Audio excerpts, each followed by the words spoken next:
ചന്ദ്രനിലേക്ക് സൈക്കിളിൽ പോയി മടങ്ങി വന്നൊരു കുട്ടിയെ പോലെ നമ്മളെ പയ്യനില്ലേ, അവൻ ചന്ദ്രനിൽ പോയി മടങ്ങി വന്നില്ലേ. മടങ്ങി വരുമ്പോൾ സാക്ഷാൽ ചന്ദ്രനെ തന്നെ താഴേക്ക് കൊണ്ടുവന്ന് ഭൂമിയിലെ കാഴ്ചകൾ കാണാൻ അവസരം ഒരുക്കിയില്ലേ.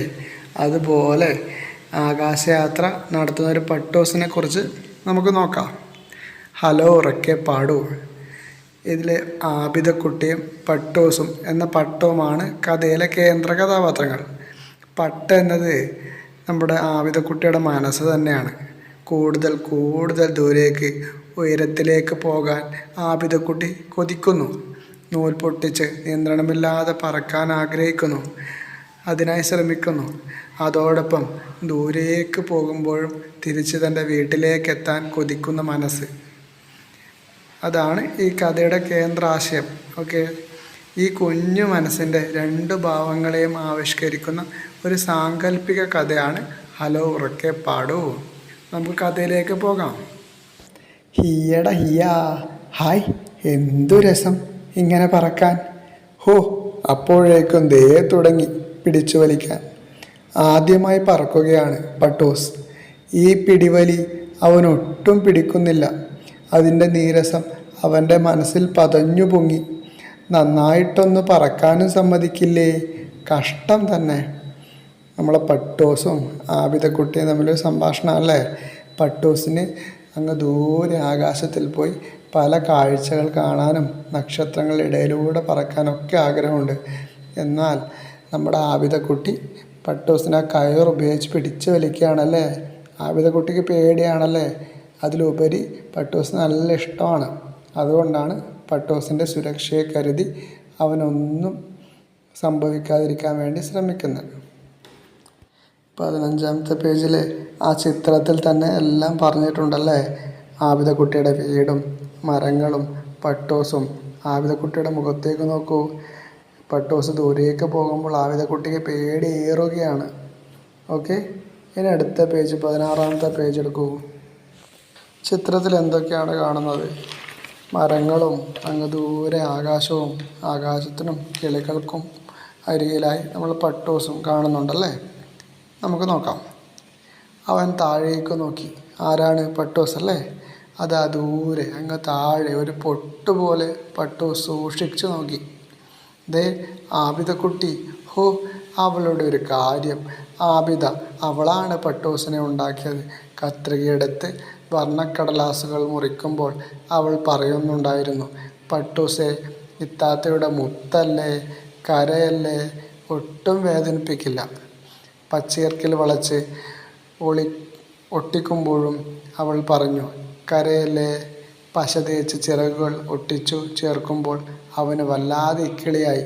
അവൻ കുതറി കുടഞ്ഞ് ചിരിച്ചുപോയി.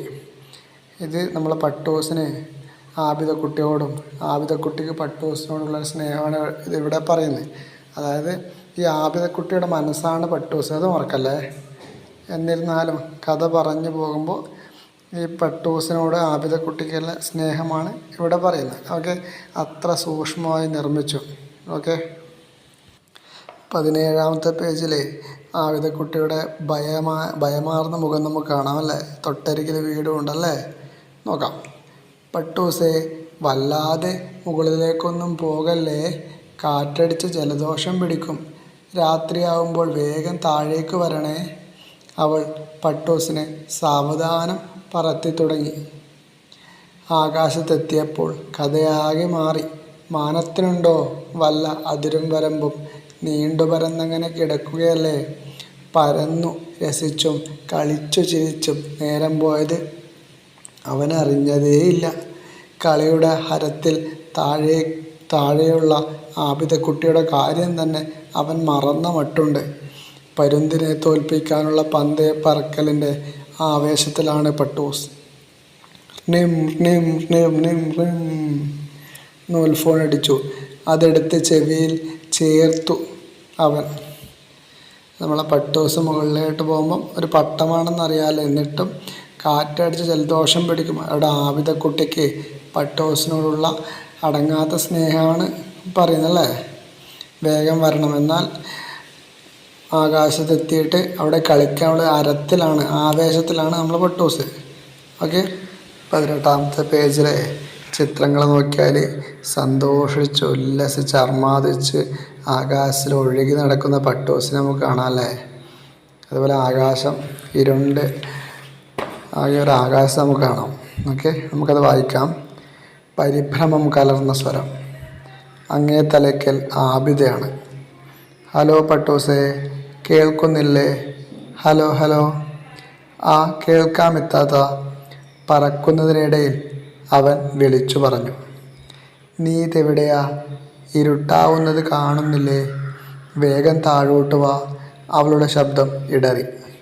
കുറച്ചുകൂടി കഴിയട്ടെ, ഞാൻ വരാം. എൻ്റെ നൂലിൽ പിടിച്ചിങ്ങനെ വലിക്കല്ലേ. ഒന്ന് വിടൂ പ്ലീസ്. എൻ്റെ പൊന്നാര താത്തയല്ലേ, അവൻ കെഞ്ചി. ഇല്ലില്ല, ഞാൻ പിടിവിട്ടാൽ നീ എങ്ങനെ താഴേക്ക് വരും? അവിടെ എപ്പോഴും തേരാപ്പാര വീശിയടിക്കുന്ന വികൃതിക്കാറ്റാ. അത് നിന്നെ പറത്തി വല്ല കാട്ടിലോ മേട്ടിലോ കൊണ്ടുപോയിടും. അവൾ വിടുന്ന മട്ടില്ല. ഞാൻ എങ്ങും പോവില്ല. പാറി തളരുമ്പോൾ ഉറപ്പായും തിരിച്ചു വരും. ഇതൊട്ടും പേടിക്കണ്ട. ഈ ഭാഗത്തിൽ ആബിദക്കുട്ടിക്ക് ഭയമാണ്. പട്ടൂസ് മുകളിലോട്ട് പോകുന്നുണ്ട്. ഓക്കെ, എന്നാൽ പട്ടൂസിനോ നമ്മളെ മനസ്സ് ഇങ്ങനെ ചാഞ്ചാടില്ലേ പല കാര്യങ്ങൾക്കൊക്കെ. അതിലായത് പറയുന്നത് ആബിദക്കുട്ടിക്ക് അങ്ങനെ പോകണമെന്നുണ്ട്. ഓക്കെ, എന്നാൽ വീട്ടിലേക്ക് അങ്ങനെ ദൂരം പോയാൽ പിന്നെ തിരിച്ചു വരാൻ കഴിയുമോ എന്ന സംശയം കൂടി ഈ ഭാഗത്തിലുണ്ട്. ഓക്കെ, പട്ടൂസിൻ്റെ കേസിലേക്ക് വരുമ്പോൾ പട്ടൂസിന് ദൂരെ ഒരുപാട് സമയം അർമാദിക്കാണ് വേണ്ടത്. ഓക്കെ, പേജ് നമ്പർ 19 ആബിദക്കുട്ടിയുടെ വീടിൻ്റെ ഒരു ഭാഗം കാണാം അല്ലേ. അവിടെ ആബിദക്കുട്ടി ഇല്ല അല്ലേ. നമുക്ക് നോക്കാമല്ലോ എന്താ സംഭവിച്ചതെന്ന്. എന്നാലും നൂല് മേലോട്ട് ഇങ്ങനെ വലിക്കല്ലേ പട്ടൂസേ, ആപത്താണ്. നീ ഒന്ന് ബേജാറാവാണ്ടിരിക്കേ. ഞാൻ അല്പം പാറിപ്പറന്ന് കളിച്ചിട്ട് വരാം. പറക്കുന്നതിൻ്റെ ഉന്മാദത്തിലാണ് അവൻ. ആരാ? പട്ടൂസ് അല്ലേ. പട്ടൂസേ പ്ലീസ്, ഇനിയും മേലോട്ട് പോകല്ലേ. ഇതിനിടയിൽ അത് സംഭവിച്ചു. ടക്ക്. ആബിദക്കുട്ടിയുടെ നിലവിളിയിൽ ആ ശബ്ദം മുങ്ങിപ്പോയി. അയ്യോ പാവം എൻ്റെ പട്ടൂസ്, അവനിനി എങ്ങനെ താഴെ വരാനാ?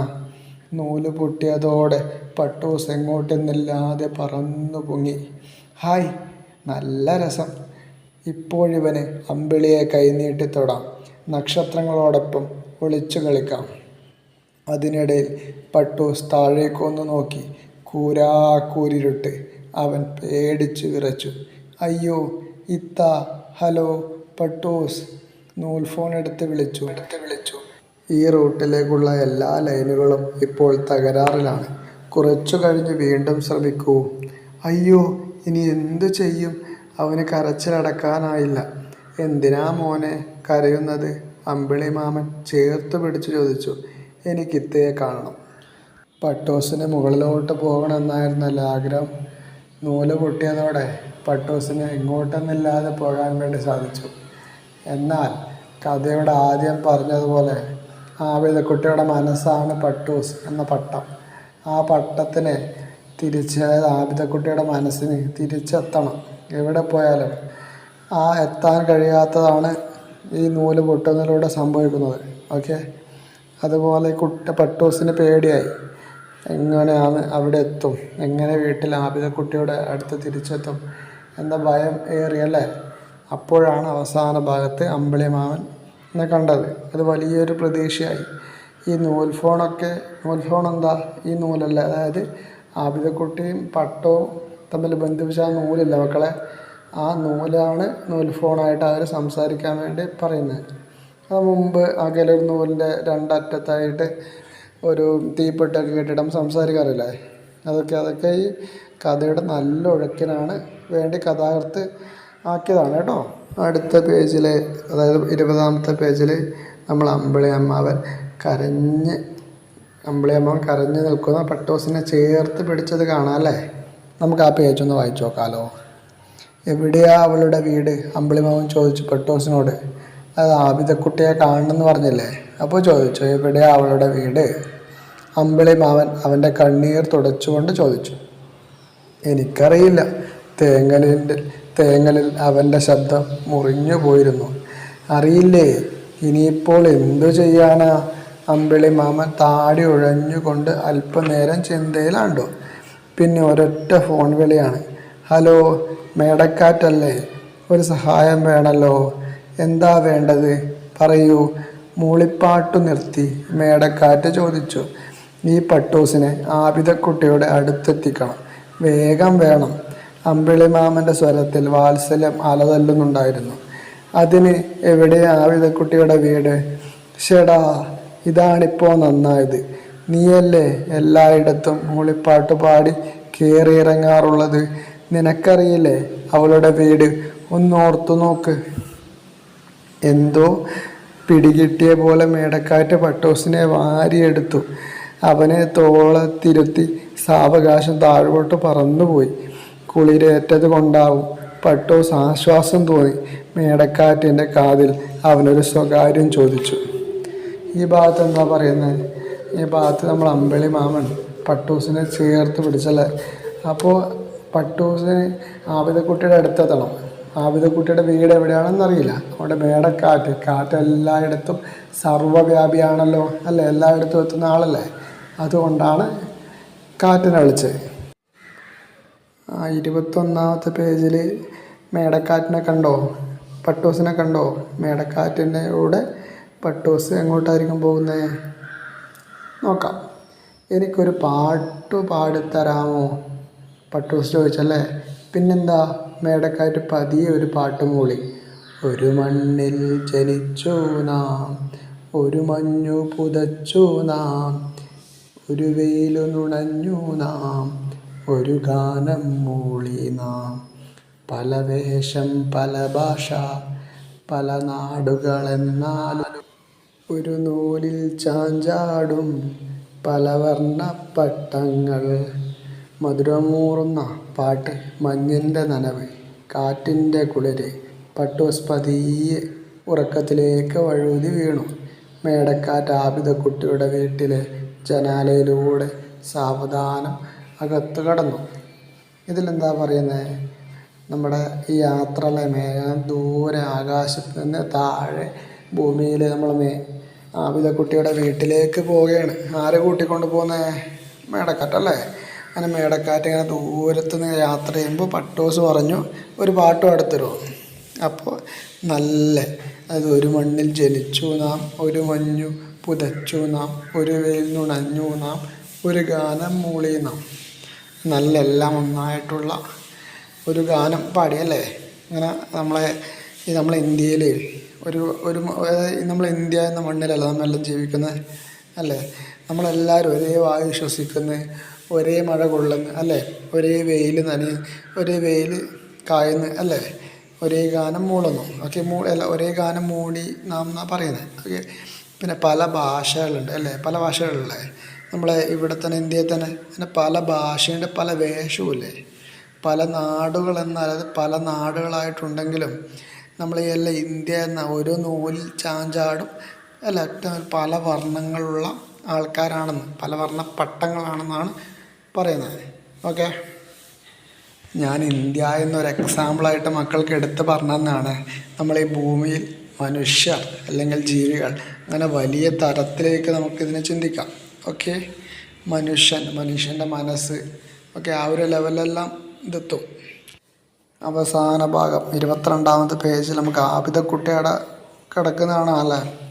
ആബിദക്കുട്ടിയുടെ അടുത്ത് ആബിദക്കുട്ടി ആരും അറിയാതെ ജനാലയിലൂടെ വന്ന മേടക്കാറ്റിനെ കാണാല്ലേ.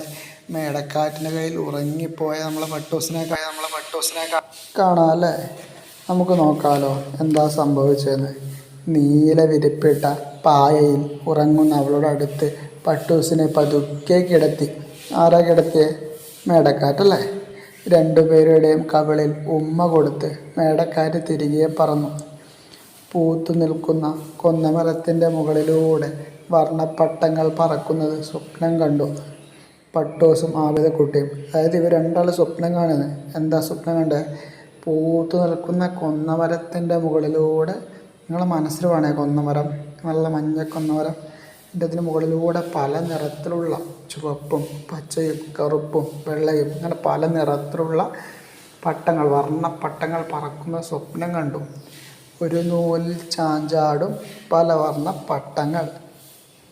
ഹലോ, ആബിദക്കുട്ടിയും പട്ടൂസുമല്ലേ?